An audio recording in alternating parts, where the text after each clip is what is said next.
Oh, no, that's the doorbell. That's General Electric, too. General Electric is one of the world's most admired brands. Their inventions reshaped domestic American life. These initials came to be known as the initials of a friend.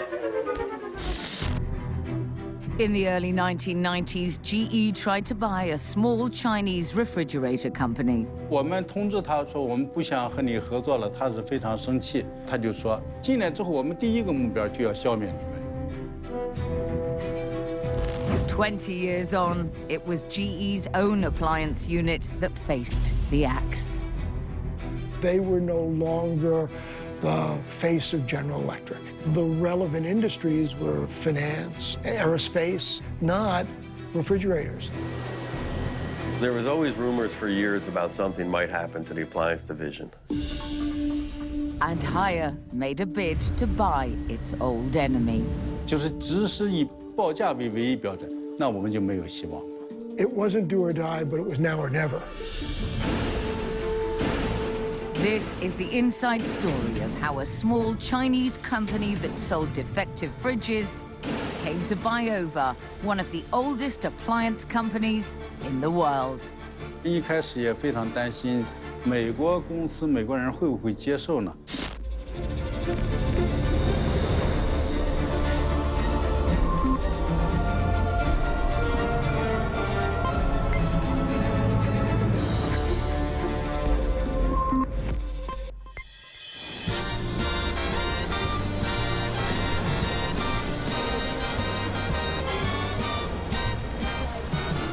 The free time we have today to enjoy outside the home owes a lot to one American company, General Electric. In 1892, the General Electric Company was co-founded by the same man who gave us the light bulb, Thomas Edison. By the turn of the century, General Electric manufactured almost everything needed to produce electricity across the United States. Equally, GE needed to invent things so people would buy electricity. Our nation was stirring with new ideas, new wants, new needs. We were building a better way of life, and we had a powerful force to help us, electricity. Companies like General Electric were finding ways to use electricity, to light our homes, do our work. One of the new things that came along was General Electric's famous monitor-top refrigerator. In the home, GE gave Americans their first electric iron, toaster, and electric range. But it was the monitor top, released in 1927, that was the game changer, the first affordable household refrigerator in America. Good morning. Good morning. My dear, why didn't you wake me up? Oh, there's nothing to do, really. You know, we talk about disruption as if it's a contemporary phenomenon. Refrigerators were one of the really basic, fundamental innovations at the beginning of the 20th century that changed American home life. One of the things that it did was it changed the cadence of life. So instead of going shopping every day and instead of going to markets, it was part of the mass consumption of the food industry. Agricultural products changed. You could shop infrequently. It gave whoever the buyer was, more often than not a woman, it gave that individual more time. During the heady post-World War II years, American families didn't need much persuading to snap up modern appliances. These initials came to be known as the initials of a friend. In America, GE products could be found in almost every home. Kevin Nolan became GE Appliances CEO in 2017. The first GE product I remember is in my grandmother's house, where she had a very old GE freezer. And I remember the different kind of handle and the iconic badge that product has. And then we also had a GE toaster oven, which we really enjoyed as growing up as a kid. GE grew rapidly. By 1980, it was a corporate giant with 400,000 workers worldwide. But GE was also seen as a so-called GNP company. one which can never grow any faster than the economy. In 1981, GE appointed its youngest ever CEO, 40-year-old Jack Welch. He made an immediate impact. You hate bureaucracy. I hate it. Because what does a bureaucracy do? It forces people to look inward. People don't look at the customer in a bureaucracy. They come in and they worry about what? They worry about their boss, pleasing him or her, getting along, getting through, and getting out safe. It has all the wrong characteristics. It looks in, it doesn't look out. It rewards those who curry favor within it. Welch ordered a radical restructure. He demanded that GE become #1 or 2 in everything they did. I think that most people really believe that the changes that have been made are good and were necessary. But that doesn't change the fact that they feel less secure and the whole morale business is not what it could be. Business units and staff who didn't make the grade were ruthlessly pared down. Over 100,000 workers were fired within the first 5 years of Welch's reign. We now have got to do things simpler, faster, and smarter. Welch wanted to keep only the best workers and develop their talents. Welch always felt, I think, that there was a lot of knowledge throughout the organization, that it just didn't reside in the office of the CEO. And so part of his commitment was to free up the knowledge, the talent in the organization, no matter where one was in the hierarchy. From jet engines to wind turbines, computers to medical devices. Throughout the 1980s, GE was a conglomerate with a reach into every aspect of everyday life. But for Welch, that wasn't enough.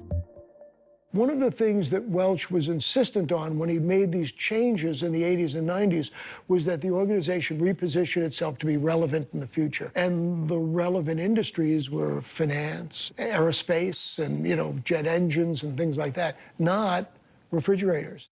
Is restructuring over? No. Change is not over. We'll never stop changing. When Welch left GE in 2001, it was the most admired company in America. By then, it had become clear that GE appliances, once the heart of the company, no longer fit. We never fit into the company that well for a lot of years. I think we felt that the parent wasn't that interested in being truly in the appliance market. So there was always rumors for years about something might happen to the appliance division.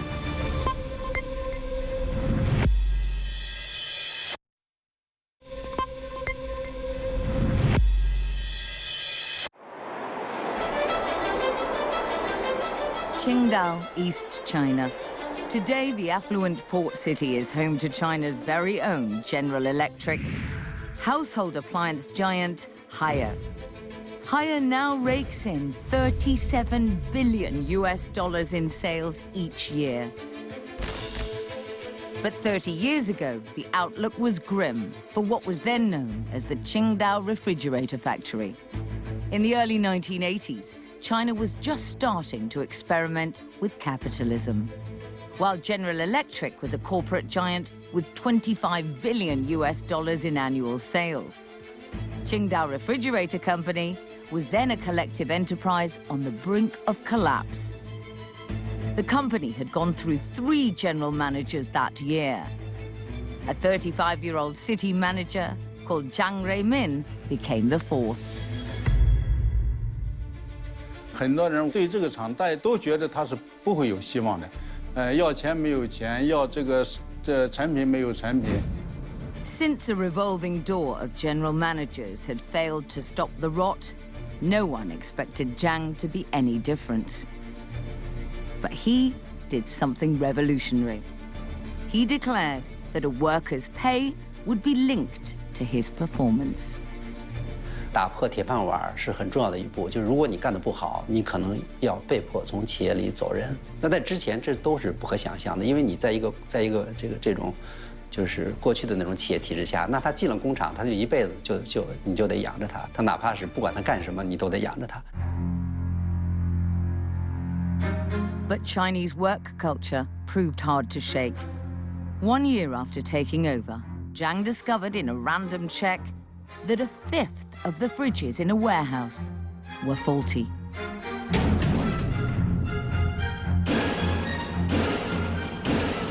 At that time, a fridge cost almost 2 years of a worker's pay.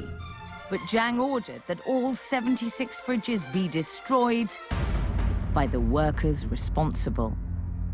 The dramatic gesture made national headlines. My family and I were living in Dalian, and Dalian was, quite a distance away from Qingdao. But in '84, when the refrigerators were smashed, it was all over the news. I remember vividly the people in Dalian buzzing about this unthinkable act. Unthinkable because nobody that we knew in those days had a refrigerator in their home. We saw refrigerators in retail outlets, saw them on television, but nobody had one of them in their home.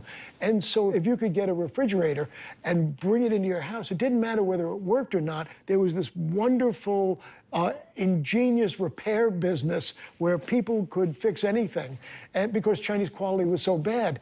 And so what I saw was people trying to buy refrigerators in the streets of Shanghai, despite the fact that they probably didn't work, but because that was the only way they would ever get one. And so destroying a refrigerator, even though it didn't work, made no sense to people. It became a signature event, not only in Haier's history, but in the minds of everybody in China who recognized that this was an organization that was doing the unthinkable, which was promising not to sell products that didn't work. 这76台不合格的冰箱要砸掉，其实呢就是要转变人的观念的一个切入点，否则的话呢就很难让一个震撼的事件叫大家感到全面质量管理其实是人的管理，或者换句话说，高质量的产品是高素质的人生产出来的。 Qingdao Refrigerator Factory turned the tables on quality. And within 3 short years, the company's fridges were declared the best in China.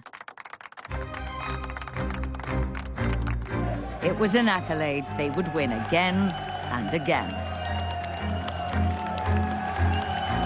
The government soon rewarded the company for its success and handed it 18 other appliance factories to manage. In 1992, the company renamed itself Rendanhayi.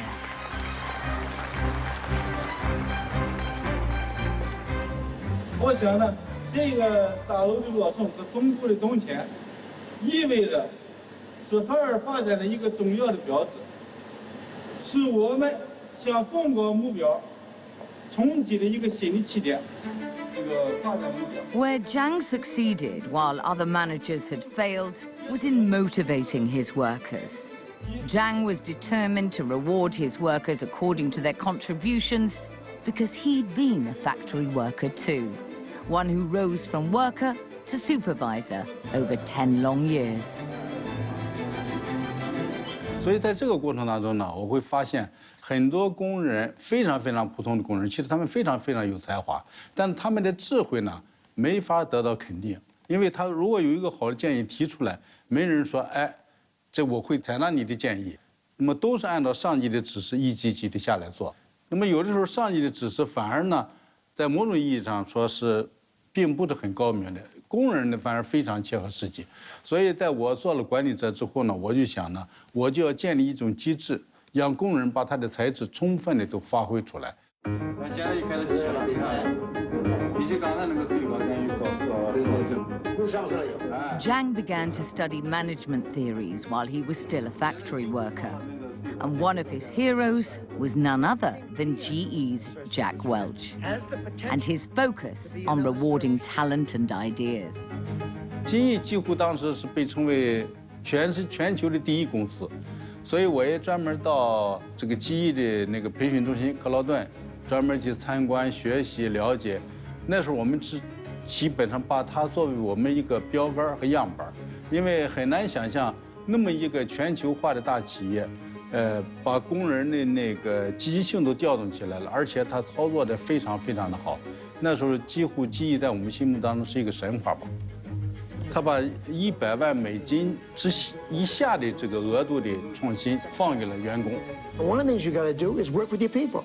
Develop them, bring them along, encourage them, nurture them. If you're a manager, your job is to flower the seeds. Jack Welch himself became an admirer of Haier. In 1992, when GE was looking for a contract manufacturer in China, they tried to buy Haier. But Haier said no. 我们一开始也是同意的，但是后来在谈的过程当中呢，感到他基本上把我们作为一个加工基地，而不是要把我们发展的更大，所以当时就拒绝了。GE did not take the rejection well.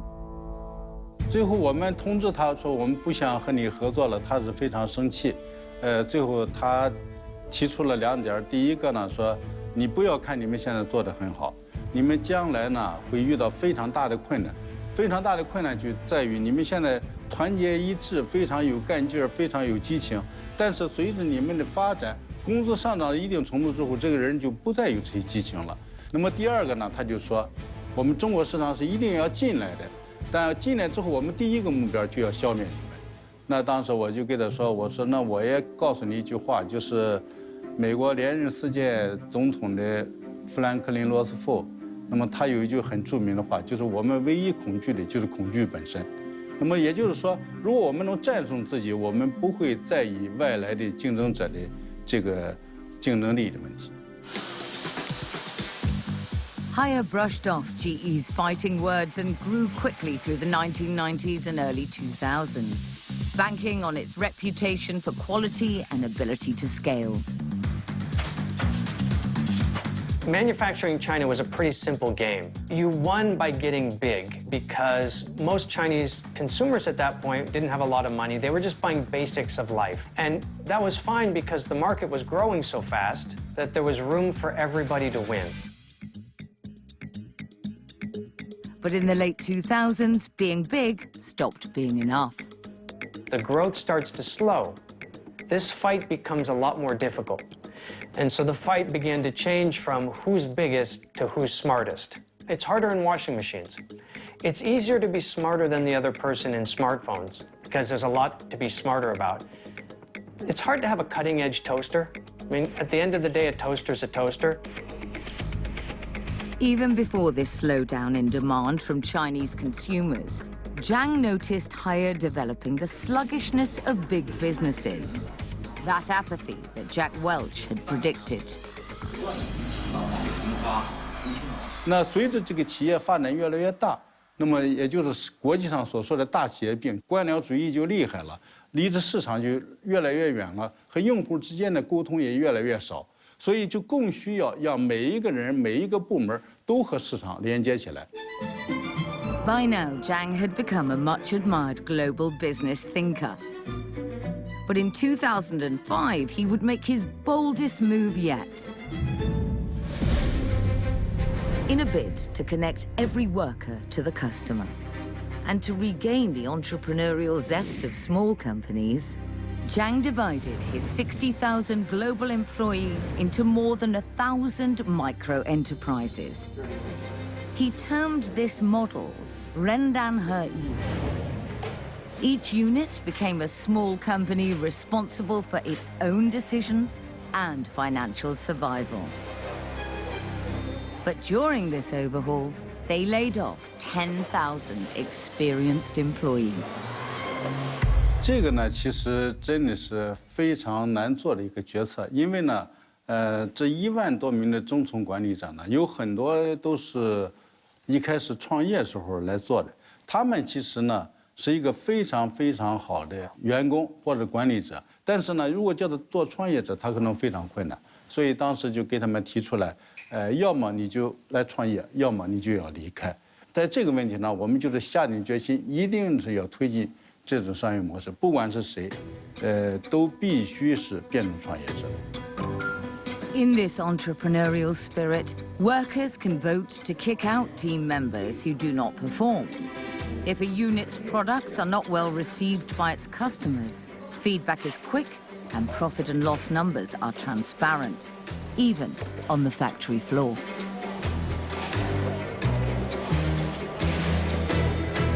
从大屏幕可以看到它所生产的产品所对应的用户信息。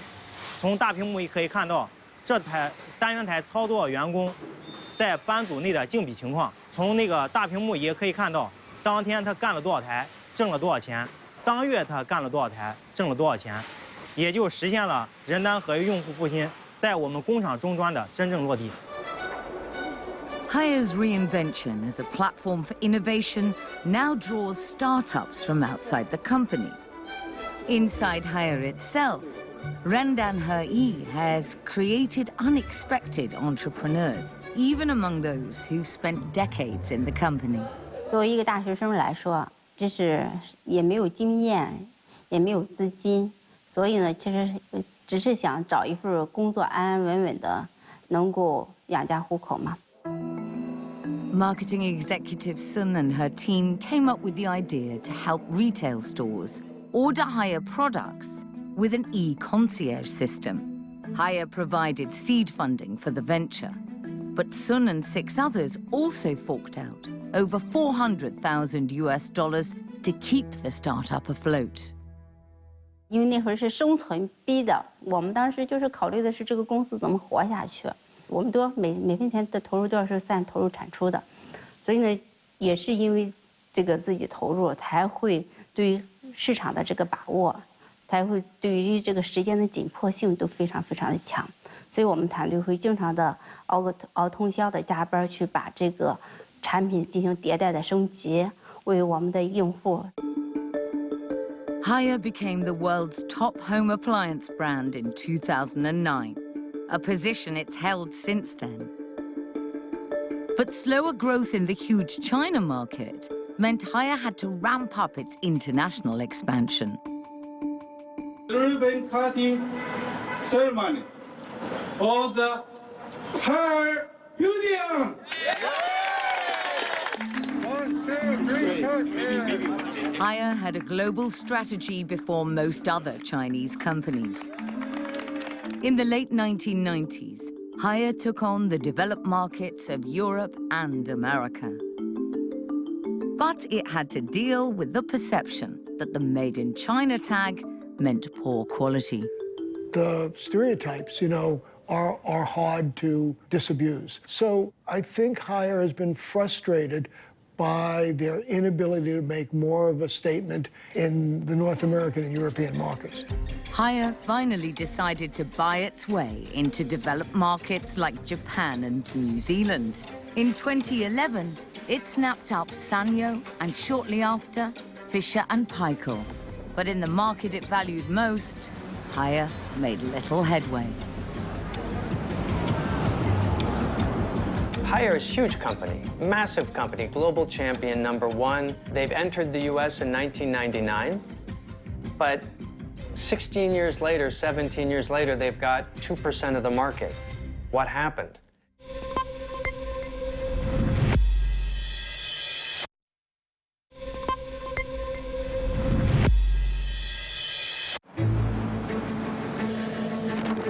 (2016). In the battle for the $40 billion American household appliance market, GE Appliances had a 14% market share, while Hire had just 1%. But parent company General Electric didn't want to stay in the appliance game. Certain businesses, you get stronger and stronger the more successful you are. Nobody can compete with you. That's WeChat, that's Facebook. Other businesses, most businesses, you're just in a fight every day forever. It's an operational fight. Get better distribution, do better marketing, come up with new products, keep reinvesting, and you fight and you fight, and the fight never ends. That's a pretty tough business to be in. That's kind of appliances. Even with leading-edge technology and resources, Hire could not overcome an important yet elusive barrier in the American market. It looks like, the great firewall against Chinese manufacturing is brand equity. Most people in the US, they don't buy washing machines in stores. they get them with their house. I mean, washing machines are sold to builders, real estate developers, and then some trade stores like IKEA and stuff. But that system, the distribution, the marketing, and the brand was a pretty defendable position for companies like Maytag and Whirlpool and GE. In 2014, GE struck a deal to sell its struggling appliance business to Sweden's Electrolux. But together, GE and Electrolux had almost half of the appliance market in America. And objection from antitrust regulators finally scuppered the deal. In 2016, GE put its appliance unit on the market again. This time, Haier was invited to make a bid. But how the tables had turned. Haier was just a small business when GE tried to buy them in the early 1990s. 我们在2016年，那我们的规模已经是它的5倍了，所以在这个过程当中，等于是它是很大了，但是它的发展呢还是很慢。那我们是发展的比较快。 At Haier headquarters, some questioned if GE Appliances was even a good buy. 对，这是一个很重要的问题。其实我们内部呢也有人提出这个问题。那我们花了这么多钱，如果把这些钱用到我们自己开到美国市场，我们也可以做起来，何必要做他们呢？其实我认为呢，因为我们的目标很清楚，我们就是要创一个名牌，创一个海尔在美国的品牌，本土化的品牌。 在美国人心目当中，至少很多人心目当中，他是相信记忆的，相信记忆这个品牌，因为这个品牌代表了很多内涵。那么，如果我们想创造这种内涵，其实不是钱的问题，可能是需要很长的时间，这对我们来讲可能是就很难承受。The opening days of the bid were tense. Reports suggest there were up to 7 bidders. 我不知道他们到底是怎么想的。如果就是只是以报价为唯一标准，那我们就没有希望。Haier felt that there was no other GE appliances that was going to come out of the market at any point in the foreseeable future. So it wasn't do or die, but it was now or never. I do think that it would have been really disadvantageous for Haier if one of its domestic rivals had wound up buying General Electric appliances. What Haier knew for a fact was that their bid was not the highest. Zhang rushed to America to talk to GE's then CEO, Jeff Immelt. 交谈的时候呢，主要是更多的是交流的是我们自己的管理理念和我们这个人单合一怎么解决大企业病，使这个企业更加充满活力。其实伊梅尔特对这个非常感兴趣，把人单合一更多的用到 GE 身上。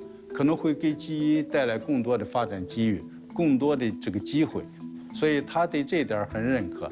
其实他听了之后呢，基本上就更加倾向于，其实不是价格问题，而是整个的这个兼并的方案，他认为海尔的会更好。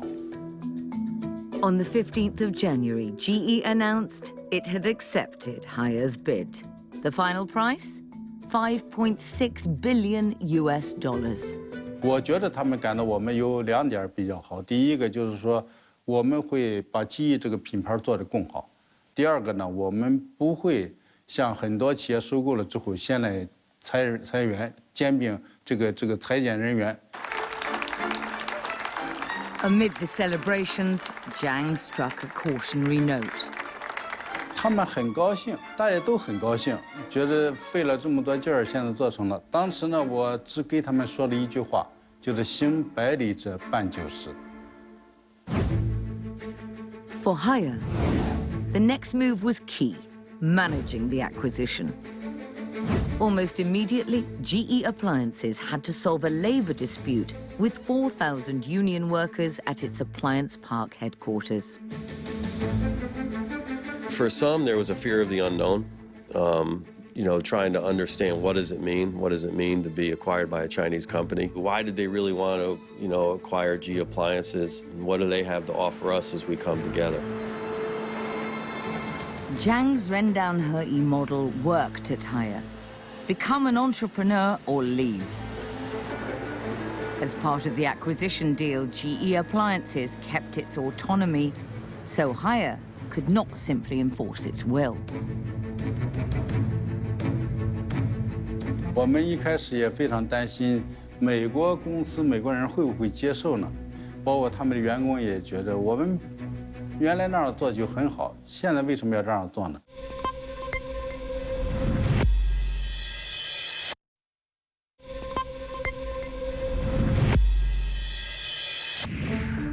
In 2016, Haier paid $5.6 billion for General Electric's famous century-old appliance business.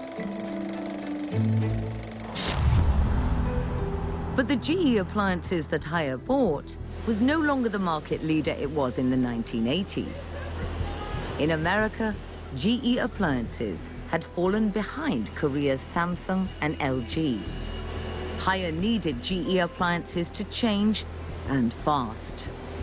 There's a legacy mindset around what I'm going to call variance reduction. It's about getting the surprises out, making sure everything's perfect, operational excellence, getting the cost down. But Haier was looking for surprises. Surprises in product, surprises in organization, surprises in business model, and they weren't coming. So I think that there was some impatience as to when is that going to happen. Kevin Nolan was GE Appliances Chief Technology Officer in 2016. He spent a year in Qingdao learning about the company's technology roadmap. Soon after, Nolan was promoted to Chief Executive.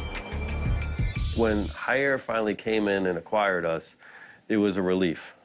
It was a relief because we're acquired by someone that really wants us, that's in the sweet spot of where they want to grow. And I think all the employees, although there was always the fear of the unknown, we kind of knew we needed to do something different. In Qingdao, Nolan was able to see how the Rendanhayi model worked in practice. It took me a while to start really understanding. You hear things, Rendanhayi, you hear different management, but what does that really mean? It might sound simple on the surface, but there was a lot of depth in it. With GE Appliances facing stiff competition in its American home market, it couldn't afford to keep doing the same thing. In his first year as CEO, Nolan started to break the company into micro-enterprises. And one of these first units was its laundry business. What's great about this model is the speed. There's not 4 layers of approval that we have to go to. You're being responsive to the market, you're being responsive to owners in the marketplace, and it lets you grow. This growth has been dramatic. In 2017, the laundry micro-enterprise was the company's best performing unit, with profit of over $12 million. Just a year before that, the unit had losses of $3 million.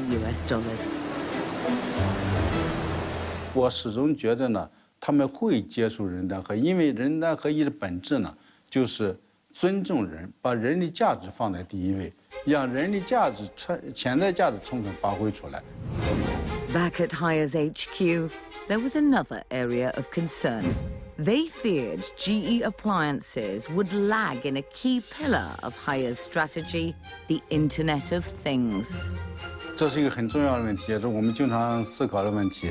确实呢，我们呢可能10几年了在这方面探索。那么 GE 呢，它刚刚开始。The Internet of Things, or IoT, refers to adding internet connectivity and sensors to traditionally dumb everyday objects. These devices can then communicate over the internet and be remotely controlled. In the world of household appliances, IoT is the next big thing. 你好，小新。你好，看起来你今天心情不错。这款是我们这个海尔的新厨冰箱，可以实现语音对话。人类的世界太复杂，我还没有听懂，需要慢慢学习。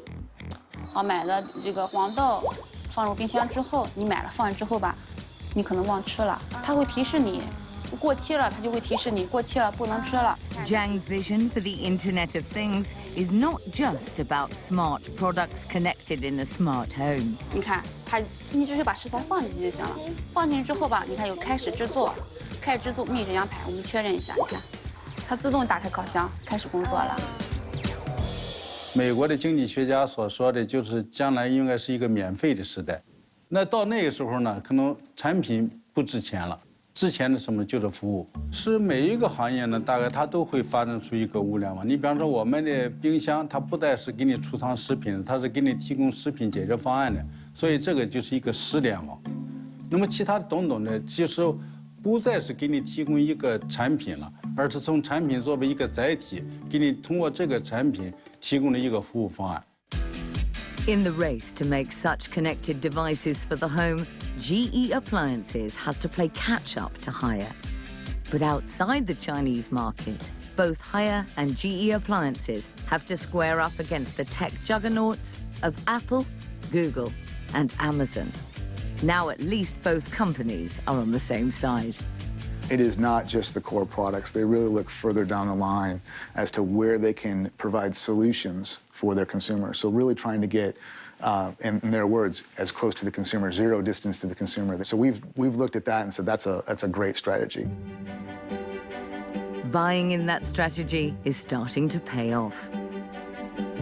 In 2018, its new kitchen hub was named the most innovative appliance at the annual CES Consumer Showcase.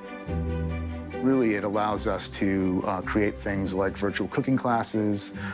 It has cameras on it that can create interactions with families that haven't existed before.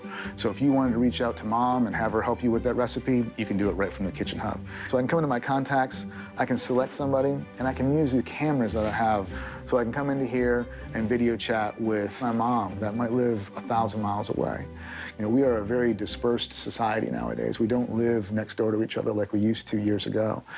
So this machine really allows us to kind of bring that family back to what it used to be. The idea for Kitchen Hub came from an innovation lab backed by GE Appliances called First Build. There were 4 college students from the University of Louisville that didn't want to take out their iPhones or their mom's recipe books around their cooking because they were kind of messy. So they invented a system of which they put a projector into a vent hood that actually projected on the back wall behind the cooking device, the oven that they were working on.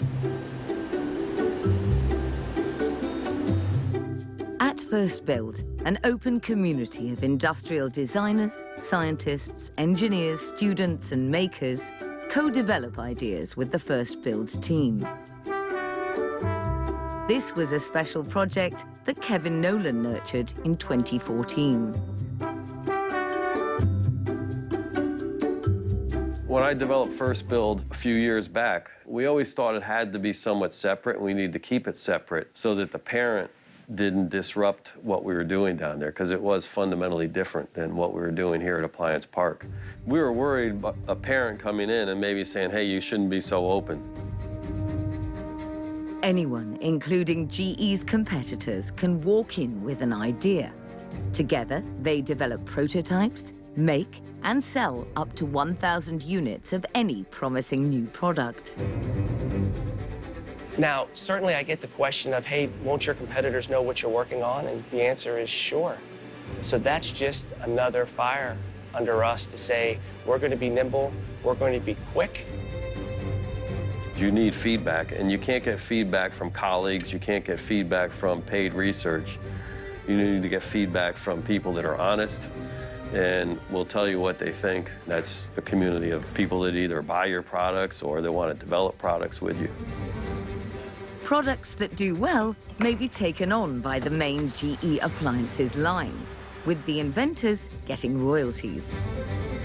A promising crowdsourcing model of innovation that GE Appliances will continue to bet on. In corporate America, they don't understand how being open, I think, is fundamentally a lot better if you want to be innovative. But Haier gets it, and they're a company that probably gets it more than any other company I've met so far.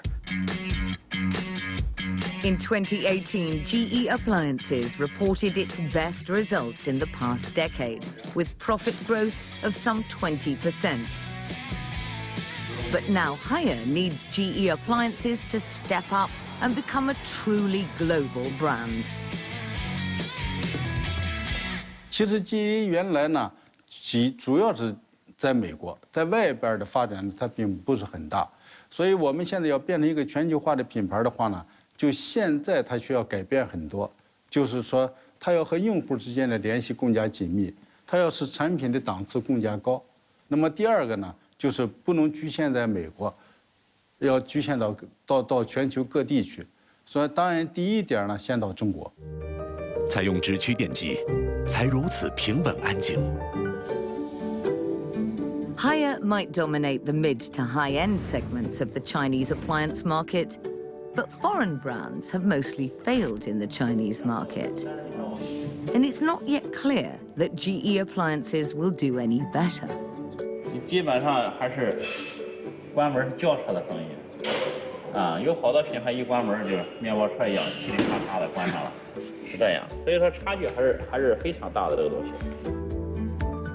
Haier recently opened this GE Appliances boutique in Qingdao.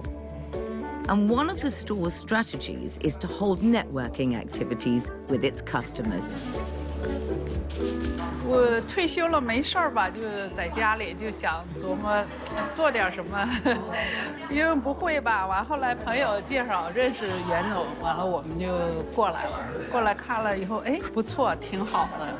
完了自己亲手调制，自己烹调，完了烘焙嘛，感觉特别好。 Most of the store's customers are like Wang, who ended up spending $15,000 US buying the whole set of 10 GE appliances for her home. A promising start for GE Appliances in China.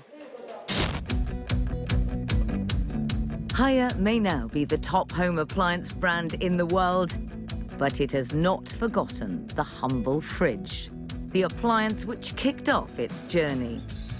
The same appliance that General Electric made affordable in the 1920s.